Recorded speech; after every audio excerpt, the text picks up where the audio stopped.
G'day guys, DJ here. Thought I'd just do a bit of a video here about the new purchase I made. I got myself one of those controversial lever action shotguns.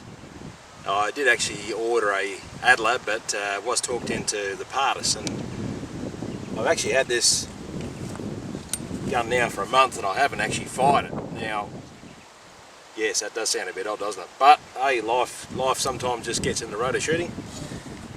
But this always has to take second fiddle to life and family, so that's how I view it. Been out quite early this morning, went for a walk around my brother's block out here in bush of SA, and looking for some goats, but none turn up on the scene.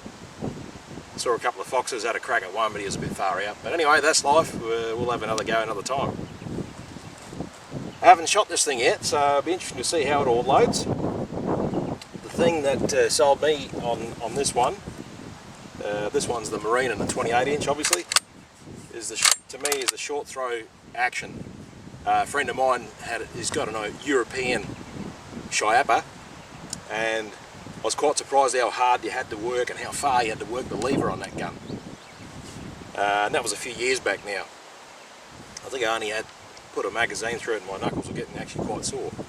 But this actually feels good. It's got a rounded mould on the cast here as it is. And just at home I tried feeding in and out here and it seemed fine. I couldn't actually get the ejection happening out of here, but the shells were still loaded, so hopefully it's all going to work alright once I fire this gun. Now, my trusty Hatsan Escort's going to have to sit aside for a while I have a play with the new toy.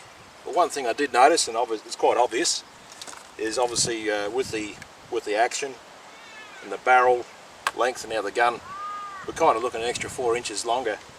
And I'm not the tallest guy, so out in the bush I'm going to have to be a little bit extra careful when I'm doing the gun carry as such, and so forth. So what we'll do, we'll load her up here and perhaps I'll just try some BBs in a 36, the slow band Champion. See if we keep that shut. 2, 3,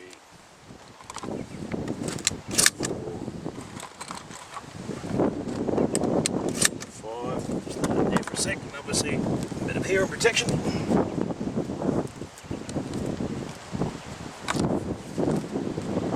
So let's give this a run.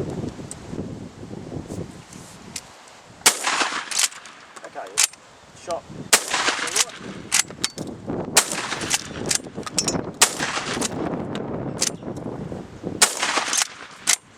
I reckon that's it. Yes. So there you have it.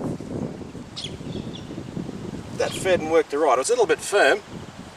Let's take these things off. But thankfully everything's ejecting okay. The recoil pad, big help. Much the same as the Hatsan, although this one, it's got spaces in it. Doesn't look like you can anything that's aftermarket there for it. However, I'm sure you could knock something up. But that was actually quite good. The 36 gram loads, that didn't hurt much at all. Kind of what I expected. I'm quite happy with this gun in that straight away the feel is that I put it to the shoulder and it's pointing. I'm not having to look at it like that or it's down like that and it's pointing under. Pretty chuffed about that. So I'll put a few more loads through it and just see how else it performs. Check out the action and we'll come back. Okay, just had a couple of shots with the Hatsan. And I'll come up to the camera here now. On the left hand side here, or the left hand here, I don't know if you can see the primer strike. When I first saw that I thought that's a little bit light. But then actually my right hand here, I just had a couple of shots with the, whoop, tip it up, hey. That's with the Escort. Slightly deeper but not a huge difference, so that's okay. Okay, I got some Winchester AA Series 7.5. Just going to give that a quick run through here as well.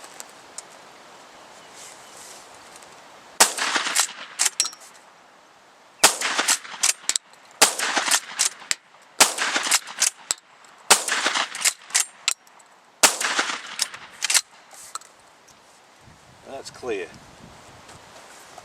Interesting, there's a bit of a mark I only just noticed here. It's more to do with it's a braze, or how they secure the rib to the barrel. I didn't notice that on pickup, so might go back to my dealer and just get him to have a look at that. Something that did interest me when I took the gun home was actually the choke. I've got the full choke in here, and most times I run the full choke, and it's not very often I'll be using anything much different. But I'm not a fitter and turner, but this seemed to go in quite tight, very firm. In fact, I had to give it a light touch up even with the pipe wrench at home. Yeah, it sounds pretty agricultural. I knew it was turning and it was going in straight, but it's not certainly not perfect. The gain's probably another thing I could get my dealer to have a look at as well. Look, the gun itself, you're paying about $1,000 for something like this. Big improvement on just having a couple of shots.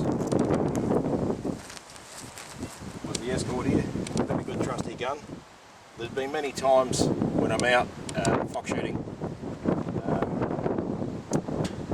and you're on the run as well, that the 2 shots really is, you're really limiting yourself too. In particular, I can understand why a lot of people say too would get into a pack of feral animals too, be it pigs, whatever, that just having 2 shots, you're out there, your time is limited, and you want to make the best of your use of your time and your opportunities.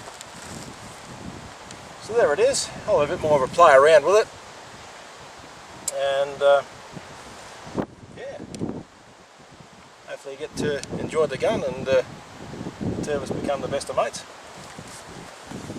Lo and behold, I found a case of SSGs in the box this morning. I can't remember half what I packed. Anyway, we'll give these a crack and see what they're like too. I'm really rapt how this is cycling. Already in just a few shots I've had, it seems to be freeing up.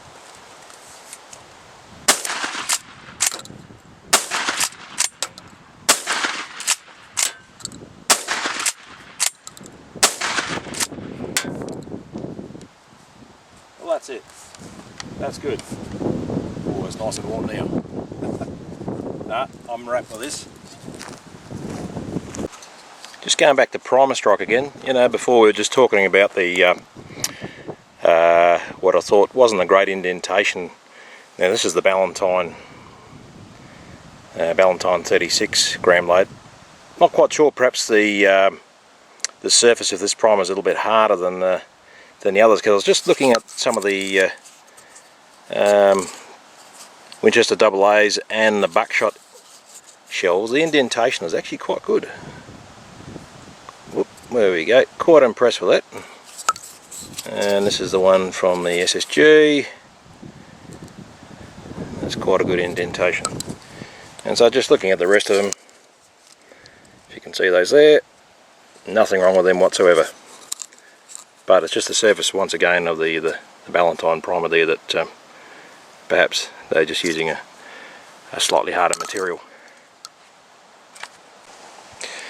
A little bit of a close-up here after I fired it. Just looking down here in the chamber area.